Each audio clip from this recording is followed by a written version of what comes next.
Thank you very much, everyone. Thank you.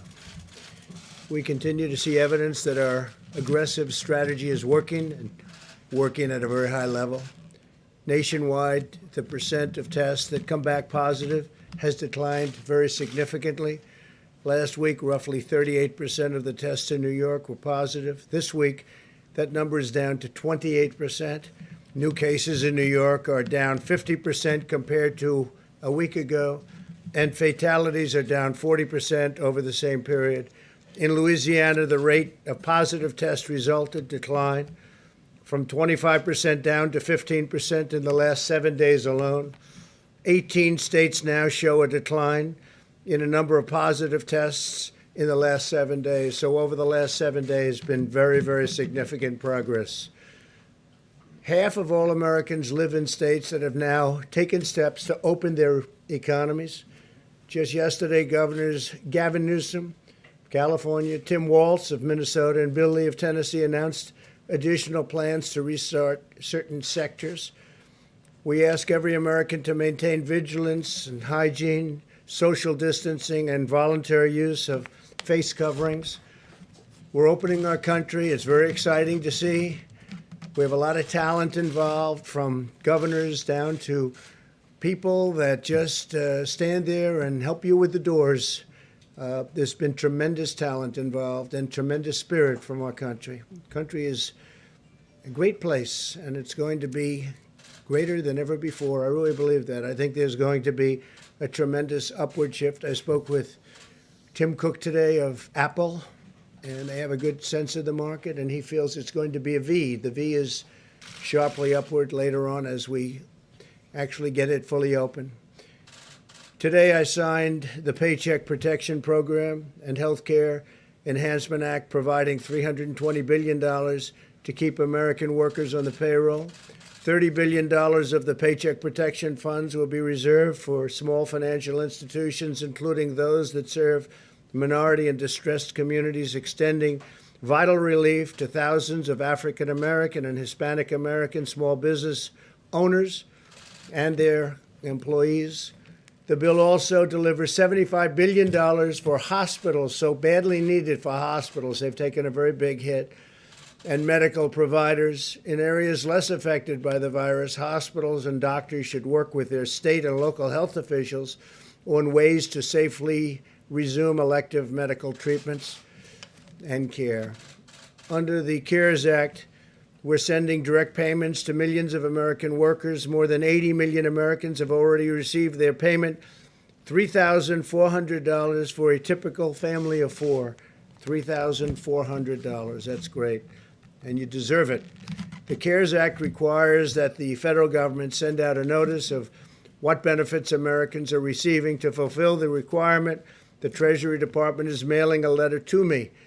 It will include the amount, their economic impact payment, how it will arrive, direct deposit, check, or prepaid debit card, as well as a message to the nation letting each American know that we are getting through this challenge together as one American family. And that's what's been happening. The whole world is watching us. You have 184 countries out there that have been hit, and now it's probably higher than that.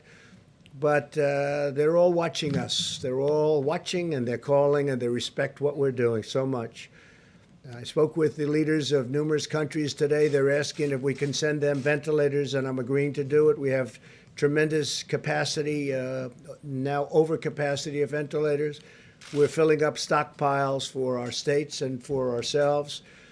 Federal government has over 10,000 ventilators, and we could have a lot more if we wanted to do that, but we're helping Mexico, Honduras, Indonesia, France. We're sending to France. We're sending to Spain. We're sending to Italy, and we'll probably be sending to Germany should they need them. Over the last 3 years, we built the strongest economy and the most successful country the world has ever seen. Greatest economy the world has ever seen. Nobody's ever done anything like what we were able to do. And we will rebuild that economy. Our economy in the not too distant future, I really believe, with all that we've learned and all that we've done, will be just as strong and maybe stronger than ever before. even stronger than it was just 2 months ago. Some interesting note is that the FDA approved the first at-home COVID-19 test kit, just got approved, and Dr. Stephen, where is Stephen? Stephen Hahn, Stephen, is going to say a couple of words about that and some other things. I want to thank Stephen. The FDA has been incredible. They've been approving not only this, but they've been approving many things at a pace that's never happened before. And they're being very safe about it, as Stephen told me. He's told me very strongly. But at the same time, they're approving things at record numbers at a record rate, and it's really been helpful. Many tests are going on, many vaccine tests, and tests of every different kind. And things are happening, just like this event, things are happening very rapidly, and I'd like to have Stephen tell you a little bit about it. Thank you very much, Steve. Thank you, Mr. President. I appreciate the opportunity to tell you about what's happening at the FDA. We have a team of more than 18,000 employees, including 10,000 scientists, doctors, pharmacists, and nurses. And they've been working around the clock because, as you probably know, many of the medical products that are being used for the COVID-19 outbreak are, in fact, regulated by FDA. The staff have been hard at work authorizing tests and other medical products. As part of these efforts to support diagnostic test development during this global pandemic, the President has asked us, and under his leadership, to actually cut down as many barriers as we possibly could to get medical products into the medical community, and we have done that, of course, recognizing the urgency of the situation. I do want to emphasize what the President said, that is that we are very much paying attention to safety and with respect to test validity and reliability of those tests. And I think it's really important to understand how far we've come in just a few short months. The academic community, which I come from, the private sector, the government, we've come together to develop diagnostics for a completely new infectious disease. And it's really important. We've heard from many test developers, both in academia and in the manufacturing world. This normally takes years to develop. You've heard Dr. Birx talk about the fact that HIV tests have taken many, many years to develop. This has happened in weeks and months. And we've been laser focused on working with both industry and academia to actually make this happen.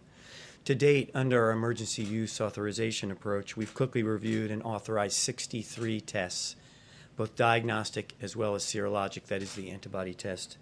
We've had several point-of-care tests, and that's important because those can be done in the emergency room or in a doctor's office, et cetera, and much more convenient for the patient. And this week, as the President said, we authorized the first at-home test by a company called LabCorp. This is a test where, under certain circumstances with a doctor's supervision, a test can be mailed to a patient, and the patient can perform the self-swab and then mail it back and get the results after that time, all under the guidance of a licensed physician. And we're not just letting up with these 63 tests we've approved. We are working with more than 400 test developers who are pursuing authorization for their diagnostics under our current policies. And under our regulatory approach, which is quite flexible, many other tests are becoming available.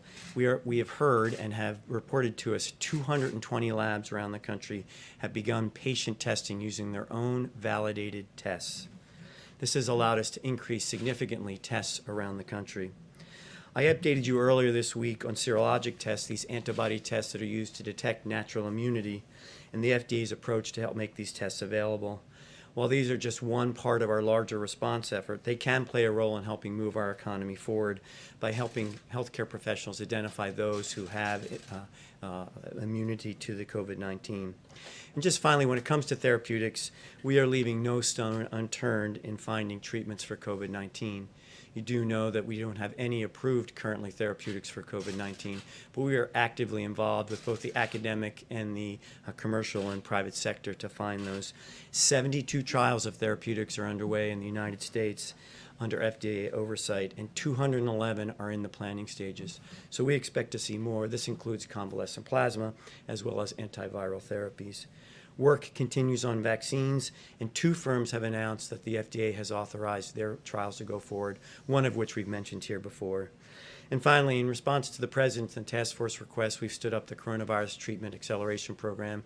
We are leaving no stone unturned, as I said, and we're working around the clock to develop these therapeutics. for the American people. Thank you very much. Dr.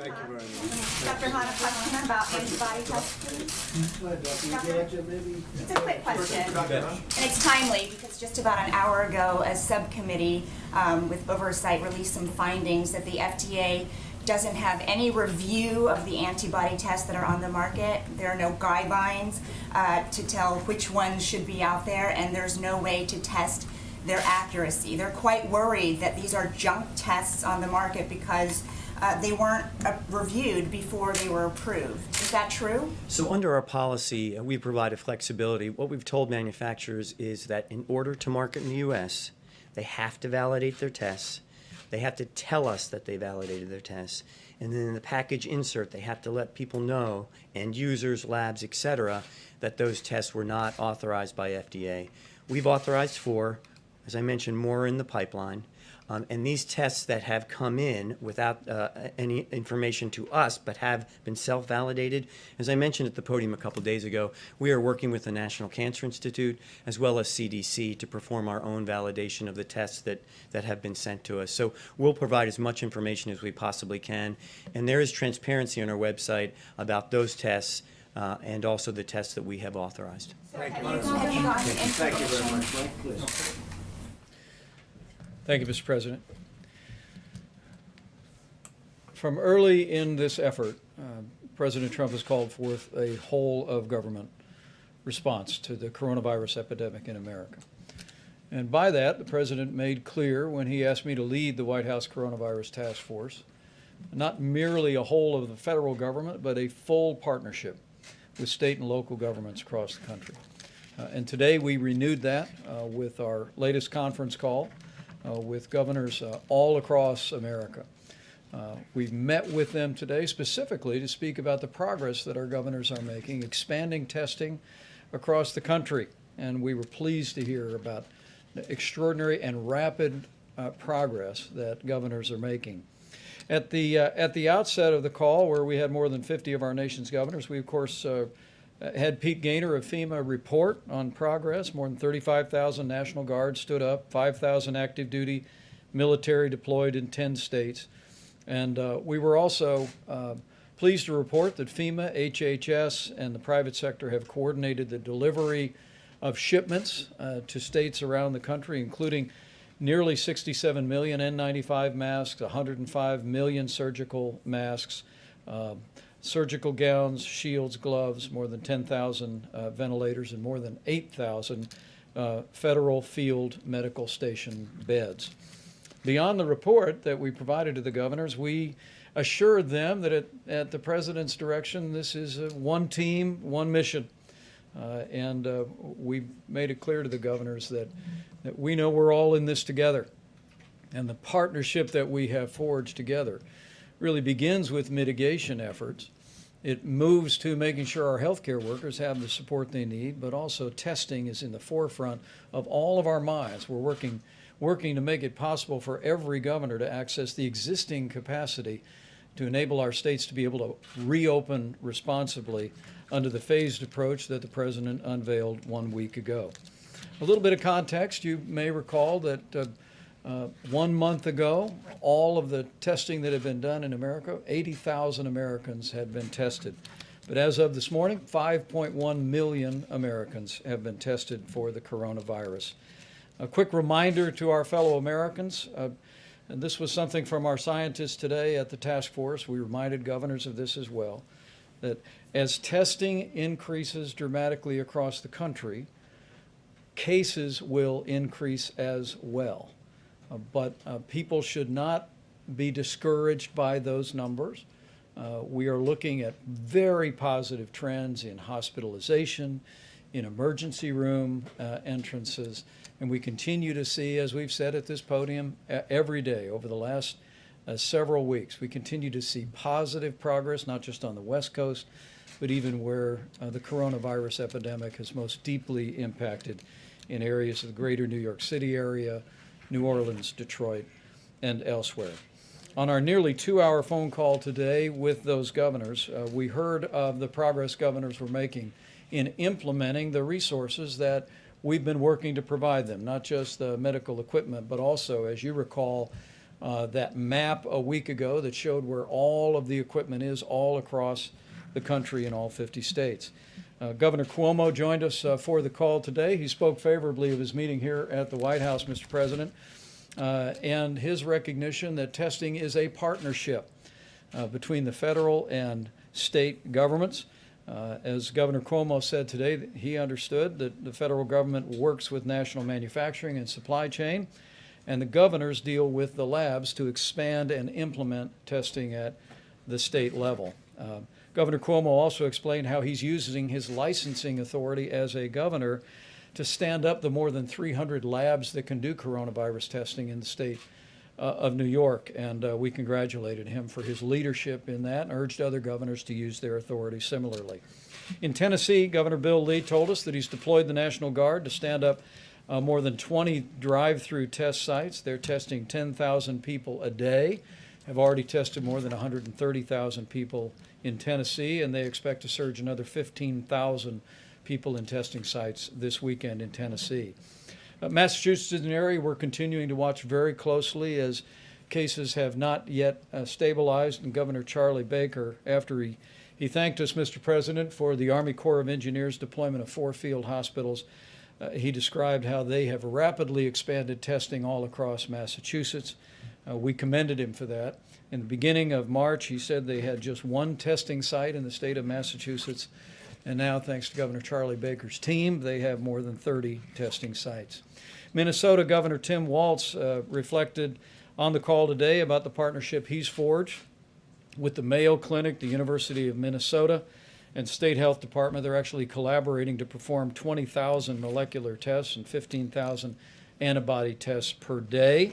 And I'm looking forward to traveling to the Mayo Clinic in Minnesota on Tuesday of next week to learn firsthand from the governor about their efforts across the state to expand testing. Iowa Governor Kim Reynolds gave us an update, Mr. President, on her progress. She's literally tripling testing capacity in her state through a partnership with the private sector, with the University of Iowa and Iowa State University. She also launched the testiowa.com website, which actually creates an access point for people to fill out a questionnaire about whether or not their symptoms or circumstances would justify a test. She said in the first 72 hours, 150,000 people went to the test site to receive an assessment, and Iowa is now testing 4,500 people a day in their state. In Indiana, I spoke also today with Governor Eric Holcomb. They've tested 72,000 Hoosiers to date. They're adding drive-through sites. They'll have 10 drive-through sites established by the state of Indiana before the end of the weekend. And as other governors have done, Governor Holcomb last week opened up half of their elective surgery sites and hospitals across the state, and they'll be opening up the balance of their elective surgery sites next week. In Maryland, another area that we're watching very closely, Governor Larry Hogan expressed appreciation for federal support as he's continuing to scale testing. He had been in touch with the National Institute of Health, which is opening up its laboratories for Maryland to do testing, and we were also able to confirm to him that Walter Reed Hospital's laboratory capacity is available to Maryland. And in Utah, Mr. President, Governor Gary Herbert told us that he actually diverted 1,200 state employees to do contact tracing in their state.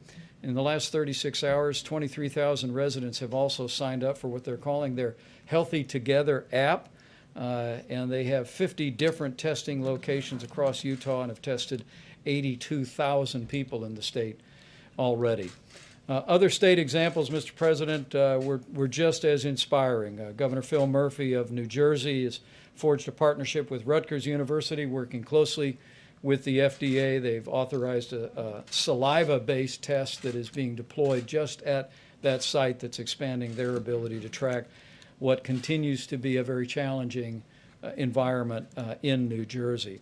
And Governor Mike Parsons of Missouri, Mr. President, also told us how they'd worked with Google Marketplace to create an online portal for more than 200 companies in Missouri who have repurposed their manufacturing lines to create medical supplies to meet their need within the state. And in Connecticut, Governor Ned Lamont spoke about positive trend lines in Connecticut, which has been really at the center of the outbreak in the greater New York area.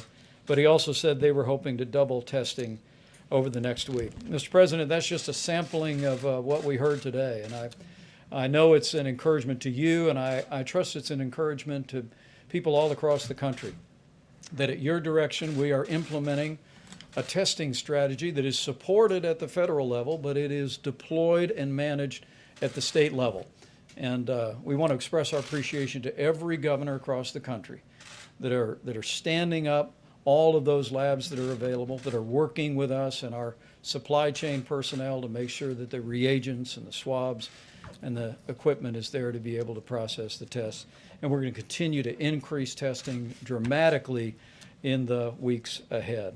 So we want to thank our governors for the progress that we're making on testing and for their role in urging their citizens to practice the kind of mitigation and social distancing efforts that are really making real progress. We're one team, one mission, that's to save lives. And because of all the efforts that have been made at the state level, and the strong guidance that's come from the federal level, because of the amazing healthcare workers across this country and our first responders, but mostly, I believe, because of the cooperation of millions of Americans who've put the guidance into practice. Their cooperation and their prayers have set us on a path where we are slowing the spread, we are protecting our most vulnerable. And I truly do believe the day will soon come when we will heal our land and we'll be able to reopen America and put this great nation back to work. Thank you, Mr. President. Thank you very much. Mr. President? Mr. President, is now the time for sarcasm?